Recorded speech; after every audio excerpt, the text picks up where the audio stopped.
오늘은 함께 일하시는 하나님이라는 제목으로 말씀을 나누겠습니다. 여러분, 사람의 일생 중 가장 많은 시간을 보내는 두 가지의 일을 뽑으라고 한다면 당연히 잠을 자는 것과 노동하는 일하는 시간, 이 두 가지가 아마 사람의 인생에서 가장 많은 비중을 차지하는 일이 아닐까 생각합니다. 잠을 자는 일과 노동하는 일을 하는 것은 인간이 가진 피할 수 없는 숙명 같아요. 그래서 사실 당연한 우리들의 삶의 모습입니다. 성경은요, 사람이 범죄한 후에 하나님께서 말씀하십니다. 뭐라고 얘기하시냐면 수고하여야지만 땅의 소산물을 먹을 수 있다라고 말씀하시죠. 물론 현대사회에서 특히 우리 도시에서 살고 있는 우리들은 직접 농사를 지어서 우리가 직접 이렇게 가꿔서 먹을 수 있는 이런 상황은 되지는 않지만 우리도 역시 그와 비슷하게 노동의 대가를 통해서 우리의 삶을 이어가고 있습니다. 이렇게 평생에 정말 많은 시간을 이 노동의 일에 투자를 한다는 것이죠. 그런데 이 수고로운 노동의 삶이 사실 즐거우면 너무너무 좋겠는데 늘 행복하고 마냥 즐겁지만은 않다는 게 좀 큰 걱정이죠. 제가 한번 생각을 해봤어요. 1년 365일 중에 52주니까 52일 주일 빼고요. 그리고 주말 토요일까지 겹쳐서 104일 빼고 연휴 연차 이렇게 해서 한 20일 정도를 제하니까요. 실제 근무하는 시간 주 5일제라고 했을 때 시간은 한 241일 정도 되더라고요. 일자로 봤을 때. 근데 솔직히 일의 강도가 정말 센 직업 같은 경우는요. 주말도 연차를 반납하고 일을 하는 경우도 있죠. 그러니까 241일보다 더 많은 시간들을 1년이라는 기간 안에 우리가 일을 하고 있는 거예요. 그런데 이렇게 많은 시간을 일을 하면서 삶을 보내는데 과연 즐거운가? 이 질문에 정말 즐겁고 너무 행복해요 라고 대답할 수 있는 사람들이 과연 몇이나 될까? 좀 궁금하긴 합니다. 저도 자녀를 키우지만 결국 자녀를 키우는 부모들의 목적 을 생각하다 보면요, 행복하고 즐거운 일을 자녀가 찾기를 바래요. 그리고 자신의 꿈을 마음껏 도전해서 그것을 이뤄냈으면 하는 바람이 부모들의 마음입니다. 그래서 이 삶을 통해서 하나님의 사랑을 실천하고 흘려보내는 것, 이것은 아마 우리 모든 그리스도인의 부모들이 가지고 있는 마음이지 않을까 생각합니다. 그러니까 어렵게 인생을 고민하고 일을 구했는데 이게 행복했으면 좋겠는데 실제로는 행복하지 않은 경우도 많다는 거예요. 일이 나랑 맞지 않거나 생각했던 일이 아니어서 이직을 하고 싶은데 이직이 또 쉽진 않아요. 근데 과거와는 달리요, 이제는 또 일이 얼마나 많아요. 직업을 선택하는 것도요, 정말 어렵습니다. 자신이 원래 하던 일을 접어두고요, 새로운 길을 선택한 사람들이 있습니다. 바로 오늘 성경에 나오는 제자들인데요. 사실상 조금 무모하다 싶을 정도의 선택을 한 사람들이 제자들이죠. 무모한 도전 같아요. 무한도전인가요? 미안해요. 네. 당시 가장 유명했던 셀럽이 예수님이잖아요. 그 시대에. 근데 그 예수님의 제자가 되기로 결정한 거예요. 근데 감사한 것은요, 스카웃 됐다는 거예요. 유명 만화, 제가 좋아하는 만화이기도 한데요, 원피스의 루피가 동료를 초대할 때 이렇게 얘기해요. 너 내 동료가 되라, 이렇게 얘기하거든요. 근데 마치 그것처럼 멋지게 스카웃 당한 거예요, 제자들은. 물론 예수님께서는 나를 따르라, 내 제자가 되라 이렇게 얘기하셨지만 사실상 그 시대의 상황으로 비추어 봤을 때는요, 인생의 무모한 도전으로 비춰질 수 있다는 거예요. 어부고 세리였고 각자의 직업이 잘 있었음에도 불구하고 다 팽개쳐두고 정리할 수 있는 퇴사의 시간을 가진 것도 아니에요. 그냥 정리해서 바로 예수님을 따랐다는 겁니다. 오늘 읽은 본문은요, 이것이 얼마나 무모한 도전이었는지 정말 잘 보여주는 본문 같아요. 12명의 제자들과 함께 다니면서 예수님은 이 제자들에게 많은 것을 가르쳐 주셨습니다. 친절하게 스스로 본인의 능력을 제자들이 가장 가깝게 볼 수 있도록 허락하셨어요. 그리고 많은 사람들에게 비유로 가르쳤는데 이것들을 제자들에게는 더 자세하게 따로 풀어가면서 설명해 주셨어요. 이렇게 제자들을 가르치셨습니다. 드디어 때가 됐어요. 이제는 12명의 제자들을 한데 모으셨어요. 그리고 이제 하나님 나라를 전파하고 병든 자들을 고쳐주라는 이 명령과 함께 갈릴리 곳곳에 이 제자들을 이제 파송하신 거예요. 보내신 겁니다. 스스로 먼저 보여주셨고 가르치셨고 이제는 제자들을 똑같이 하나님의 나라를 전파하고 병든 사람을 고쳐주라고 곳곳에 보내셨다는 거예요. 그런데요, 조건이 있어요. 이 여정에서 조건이 있는 거예요. 어떤 조건이냐면 아무것도 가져가지 말아야 합니다. 자신을 공격하는 동물이나 사람들에게서 보호할 수 있는 지팡이도 안 돼요. 먹을 것은 당연히 안 됩니다. 여정에 필요한 돈도 안 된대요. 물건을 얻었으면 짊어지고 갈 수 있는 가방도 안 된대요. 심지어는 그 여행을 다니면서 옷 한 벌로 다녀야 되는 거예요. 여벌옷도 가지지 말라고 지금 말씀하시는 거예요. 여러분 이해가 됩니까? 얼마나 무모한 도전이었어요. 현대 사회에도 즐겁게 일하는 것이 참 어려운데 예수님의 제자들도 이 제자가 되는 길은 참 어려운 것 같아요. 하나님께서 일을 하라고 보내는데 완벽할 필요가 없다라는 거예요. 너네 준비 필요 없다라고 말씀하시는 거예요. 사실 하나님 나라를 전파하는 것, 병든 사람을 고쳐주기 위해서 더 잘 준비하면 좋은 거 아닐까요? 그게 우리들의 생각이에요. 그렇죠? 더 잘 준비하고 더 철저하게 준비해서 효과적으로 완벽하게 또 최선을 다해서 잘 준비하면 어찌됐건 조금 더 좋은 결과가 나오지 않을까? 이게 우리의 생각이라는 거예요. 그런데 예수님은 그렇게 말씀하시지 않았다는 것이 오늘 매우 당황스러운 일인 거죠. 예수님께서 이렇게까지 극단적인 조건들을 말씀하신 이유가 도대체 무엇일까? 이것을 오늘 우리가 생각해 보고자 합니다.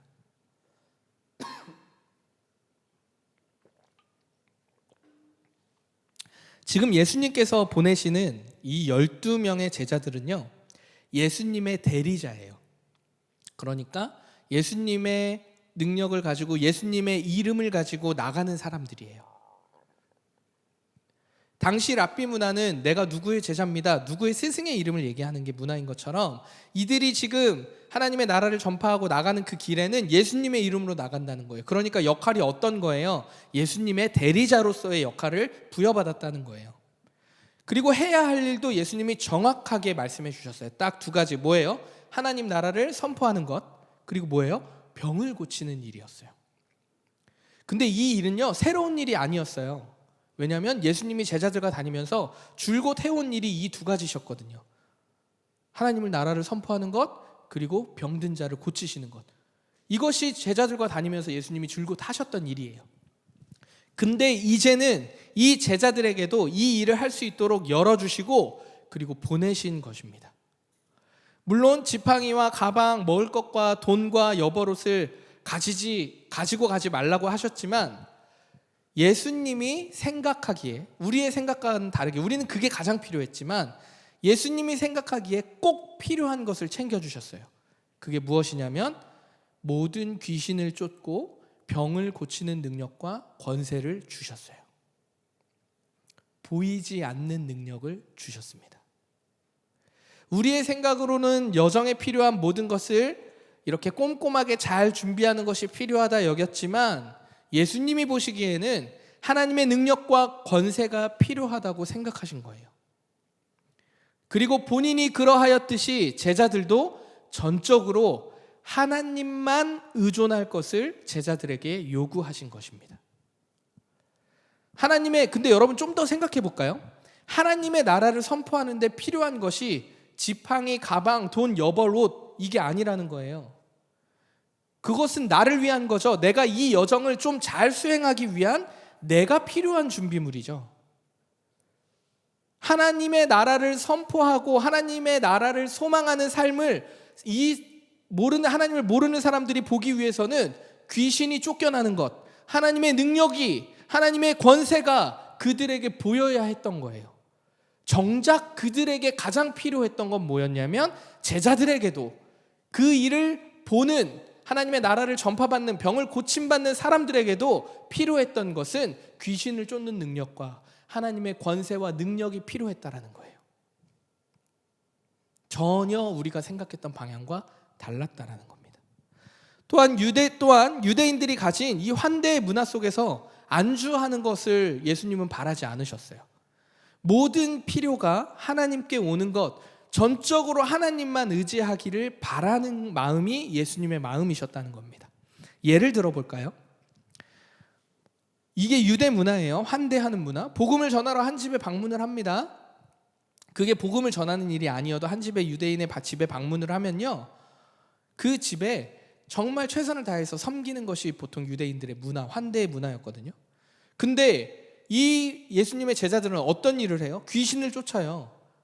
거기다가 그 방문한 가정에 혹시 뭐 병이 있다거나 이랬으면 이 병을 고쳐요. 그리고 하나님의 나라를 전합니다.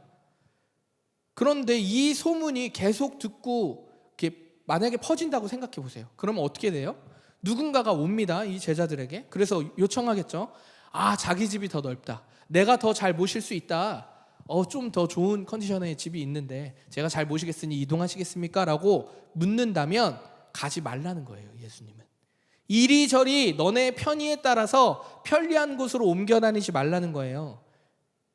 그냥 그곳에서 복음을 전하고 병을 고치는 일을 진득하니 하라는 겁니다. 예수님께서 광야에서 마귀에게 시험을 당하시죠. 이런 시험을 당하십니다. 마귀가 예수님께 얘기해요. 예수, 당신이 하나님의 아들이라면 돌이 떡이 되게 해보라. 이렇게 마귀가 시험을 던집니다. 우리가 잘 알고 있죠. 그래서 예수님이 뭐라고 대답해요? 사람이 떡으로만 사는 것이 아니다 라고 대답을 하십니다. 이러니까 이 얘기를 통해서도 우리가 알 수 있듯이 제자들에게 말하고자 하는 요지가 뭐예요? 예수님은 혹여나 제자들의 생각과 마음에 있을 이렇게 하다 보니까 내가 요걸 조금 더 잘 준비하면 더 효과적일 것 같은데, 요거 조금 잘하면 될 것 같은데 라고 하는 이 마음들을 아예 내려놓으라고 얘기하시는 거예요. 시작부터 끝까지 전적으로 하나님만 의지하라는 이야기를 지금 예수님은 하고 있는 겁니다. 모든 필요를 채우시고 이루시는 하나님을 전적으로 의지하는 삶을 한번 경험해 보라는 거예요. 가르치고 그것을 바라시는 거예요. 그리고 이 일을 정말 잘 감당하기 위해 가장 필요한 가장 큰 능력을 지금 제자들에게 주었다는 겁니다. 근데 제자들의 입장에서는 손에 잡히는 게 아니었어요. 돈이 아니었고 가방이 아니었고 지팡이가 아니었고 먹을 것이 아니었고 옷이 아니었기 때문에 제자들은 어떤 마음이었겠어요? 전 잘 모르겠어요. 그런데요, 더 놀라운 것은요, 오늘 9장을 읽었는데 이 바로 다음 장, 이 10장 1절부터 19절 이하를 보면요, 더 놀라운 건 이 12제자를 넘어서 이제는 70인의 제자들, 이제 예수님을 따르는 제자들, 그 많은 사람들 중에 70인을 제자들로 똑같이 파송을 한다는 거예요. 보내신다는 거예요.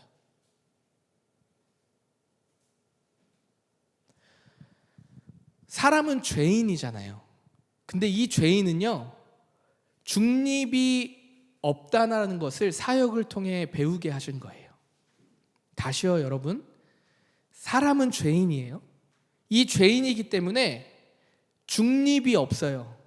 이 중립이 없다라는 것을 사역을 통해서, 일을 통해서 배우게 하셨다라는 거예요. 사람은 중립을 지킬 수가 없습니다. 반드시 하나님 또는 죄의 길에 서게 돼 있어요. 이것을 성경에서는 보통 사탄의 편에 서 있다라고 얘기하는데, 사람은 중립이라는 게 없어요. 하나님 아니면 죄의 길입니다. 하나님을 의지하는 삶, 하나님의 뜻을 궁금해하지 않는 삶, 하나님과 관계가 없는 삶을 산다는 것은 어떤 삶이에요? 불행한 삶이에요. 아담과 하와가 사탄의 속임에 넘어가서 하나님처럼 되고자 했던 그 교만을 기억하십니까? 그게 우리의 원죄잖아요. 하나님 없이도 내가 살 수 있어 하는 이 교만함. 그러니까 죄인된 삶은요, 하나님 아니면 죄의 삶이에요. 하나님이 없으면 죄의 삶일 수밖에 없어요. 그것이 아무리 잘 사는 이 땅에서 잘 살고 누가 봐도 부러운 삶일지라도 하나님 없는 삶은 불행한 삶이라는 거예요. 12제자를 넘어서 70인의 제자들의 삶을 통해서 이 중립이 없는 삶, 전적으로 하나님과 동행하는 삶을 배우길 원하셨던 거예요. 사랑하는 우리 성도 여러분, 우리 모두는요, 각자의 삶에서 하나님께 보냄받은 자의 삶을 사는 거예요. 일상의 모든 순간을 우리가 포함해서 우리의 일터도 우리가 보냄받은 자리입니다. 그러면 여러분들에게 한번 질문해 보고 싶어요. 여러분이 속해진 그 일터, 인생에 정말 많은 시간을 담겨 있는, 투자되고 있는 그 시간에, 일에, 노동의 시간에 여러분은 어떤 꿈을 꾸고 계십니까? 우리 교회가 계속 얘기하죠. 평범한 일상에서 특별한 은혜를 누리고 꿈꾸는 올디너리 교회, 이렇게 얘기하고 이 가치를 계속 얘기하지만 혹시 일터는 예외라고 생각하고 있진 않으십니까? 직장이 잘 되는 것, 만족스럽게 나의 성장을 직장에서 이루어내고 또 일에 대한 성취를 통해서 보람을 느끼는 것, 이거 매우 매우 중요합니다. 직장 안에서의 관계도 너무너무 중요하죠. 이 일들을 배움으로써 내가 성숙해지는 것, 성장하는 것 중요합니다. 그런데 이것보다 더 중요한 것, 우선순위는 무엇이냐면 보내심을 받은 하나님의 자녀로서의 삶이, 자녀로서의 생각이, 자녀로서의 가치가 더 중요하다라는 거예요. 그러니까 다시 얘기하면요, 일터에서도 그리스도인으로서 살아야 한다는 것을 지금 얘기하고 있다는 겁니다. 하나님께서는 그 일을 잘 감당하기 위해서 힘과 능력과 지혜를 주셨습니다. 믿으십니까? 아멘. 우리가 직장 생활을 잘할 수 있도록 우리의 필요를 우리가 막 채우기 전에 이미 아시고 필요한 모든 것을 우리에게 허락하시고 주셨다라는 거예요. 그곳에서도 하나님의 자녀로 살 수 있도록 힘과 능력과 지혜를, 하나님의 권세를 주셨다라는 거예요. 그래서 우리는 어떻게 해야 해요? 하나님의 말씀을 일상에서 경청해야 돼요.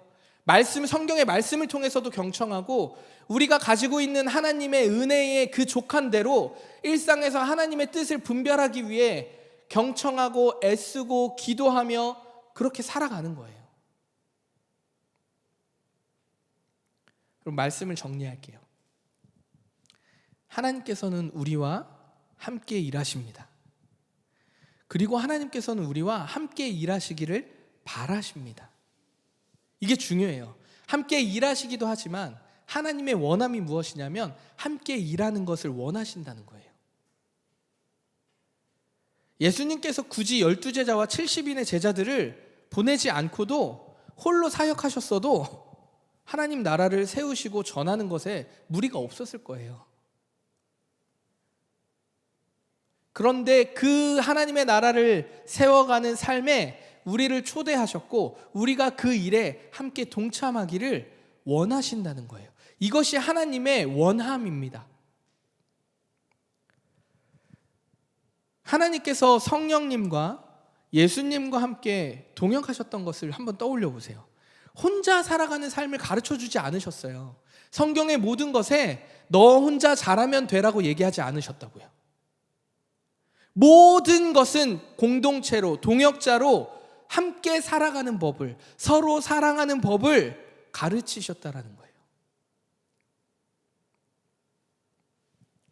이것을 한 단어로 요약해 본다면요, 화해의 삶이라고 얘기할 수 있을 것 같아요. 함께하는 삶이라고 이야기할 것 같아요. 이 화해의 삶, 함께하는 삶을 예수님이 친히 먼저 보여주셨다는 겁니다. 여러분, 예수님의 죽으심과 부활하심은요, 화해의 사역이에요. 화해 아시죠? 회복되는 것, 깨어진 것들이 다시 접붙임되어서 회복되어지는 것이 화해잖아요. 이미 하나님과 깨어진 관계를 예수 그리스도의 사랑으로 회복해 하신 것, 화해의 사역, 함께하는 사역의 길을 여신 거예요. 이 화해의 사역에 우리를 초대하신 겁니다. 그리고 우리를 어떻게 해요? 회복시키셨어요. 화해 사역을 통해서 회복시키셨어요. 그리고 다시 우리를 보내신 거예요. 어디로요? 우리의 가정으로, 직장으로, 우리의 일상의 모든 삶으로 보내셨다는 거예요. 자, 믿음의 동역자 여러분, 우리 성도들, 우리 모두가, 저를 포함해서 우리 모두가 하나님을 의지하는 삶으로 살아가기를 간절히 소망합니다. 물론 아무것도 하지 말고 아무런 준비 없이 긍정적인 마인드만, 하나님이 하실 거야, 하나님이 능력을 주셨어, 이렇게 살아가자라는 얘기가 아니에요. 먼저 우리의 삶에 하나님께서 나를 보내셨음을 믿음으로 고백하고, 하나님께서 나와 함께하기를 원하신다는 것을 머리와 마음과 태도로 알고 표현하며, 하나님께서 나의 삶을 통해서 깨어진 모든 것을 회복시키시길 원하신다는 것을 우리가 알아야 하고, 삶에서 태도로, 입술의 고백으로 표현하고 나타내야 한다는 거예요. 그게 우선이라는 거예요. 아직 아무것도 정하지 않은 채로 그냥 열심히 최선을 다해서 준비만 하는 그런 삶은요, 처음은 그런 마음이 아닐지라도 하나님과 관계없는 삶으로 흘러갈 수 있을 요소가 너무 많아요. 예수님이 제자들에게 하나님의 나라를 전하는 것과 병든 사람을 고치라는 것을 한번 생각해 보세요. 이 시대에 우리도 동일하게 보냄받은 자들이잖아요. 그럼 우리가 생각해야 될 건, 예수님이 그 당시 제자들에게 하나님의 나라를 전하는 것과 병든 사람을 고치라는 것을 한번 생각해 보자는 거예요. 우리도 똑같이 보냄받았는데, 그러면 우리 삶에서 하나님의 나라를 전하는 것과 병든 사람을 고치라는 말은 도대체 무슨 말일까? 이것이 우리가 보냄받은 자들의 목적이잖아요. 현대사회에서 복음을 전하는 일과 병든 사람을 고치라는 말은요, 우리의 삶을 통해서 진짜 실제적으로 우리의 삶을 통해 복음을 전할 수 있다면 정말 예수 그리스도를 전할 수 있고요.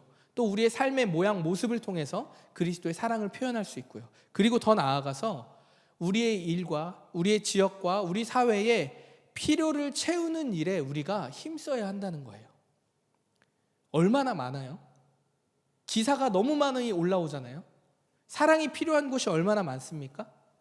기후위기, 이 단어 하나에도 우리가 노력할 수 있는 일이 얼마나 많아요. 텀블러 하나 쓰는 거, 이것도 우리에게 큰 노력이지 않아요? 세상을 아름답게 가꿔가는 것이 우리의 또 사명이기도 하니까요.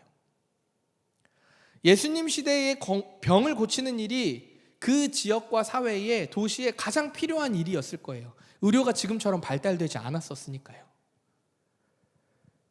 그런데 여러분 생각해 보세요. 정말 하나님의 복음을 전하는 일과 우리의 가정, 직장, 이 사회, 도시, 지역에 정말 각 필요를, 서로가 서로의 필요를 채우는 그런 아름다운 일들이 막 펼쳐진다고 생각해 보세요. 상상해 보십시오. 정말 아름답고 따뜻한 사회가 되지 않겠어요? 저는 그것이 하나님 나라의 모습인 줄 생각합니다. 그래서 여러분, 우리의 삶을 좀 돌아보시면 나의 직장에서, 나의 일터에서, 나의 가정에서 필요가 무엇인지 고민하셔야 합니다. 필요한 곳이 없나? 나의 가정에, 나의 빌라에, 나의 아파트에, 나의 공동체에 어떤 필요가 있는지 고민을 해봐야 해요. 이게 필요합니다라고만 얘기할 것이 아니라 필요가 뭐지? 그리고 더 나아가서 사람의 필요도 돌아봐야 돼요. 내 친구가 이걸 필요가 없나? 내 주변에 내 주변에 이런 필요가 없나? 살펴봐야 한다는 거예요. 근데요, 재밌는 것은요, 이 필요를 바라보는 눈은요, 모두가 달라요. 왜냐하면 관심사가 다르거든요.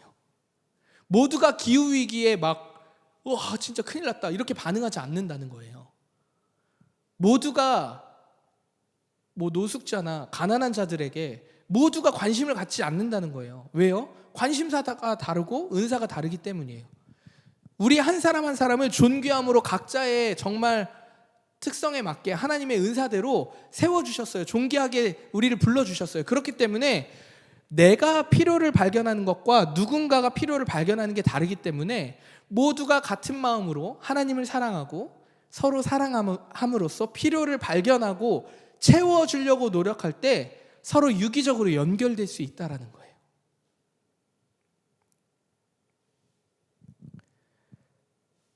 다시 한번 얘기하지만 하나님께서 우리에게, 우리 각자에게 그 필요를 보는 눈이 생겼다면 그 필요를 채울 수 있는 힘과 능력과 지혜 또한 주셨음을 믿으시길 바랍니다. 하나님께서는 우리와 함께 일하고 계세요. 그리고 우리와 함께 일하기를 바라고 기다리시고 초대하고 계십니다. 우리 모두가 하나님과 함께 믿음의 여정을 정말 잘 걸어가기를, 전적으로 하나님만 신뢰하며 걸어가는 우리 모든 그리스도인들 되기를, 올디너리 성도들 되기를 예수 그리스도의 이름으로 축원합니다.